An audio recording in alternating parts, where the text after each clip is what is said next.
This is DOOGEE X95, and today I would like to demonstrate that you can clear an app cache and data on this device.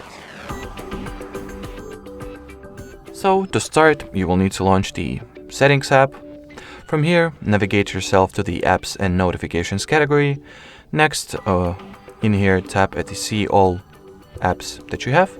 Then among the list of installed apps, open the one that, well, you're interested in clearing the cache for, or, well, data for. Next, go for the storage and cache section over here. And, well, if you would like to clear cache, tap at the respective clear cache option. Or if you would like to remove all app data that it stores, just tap at the clean storage. Alrighty, so that will be it for this video, guys. Thanks for watching, and bye-bye.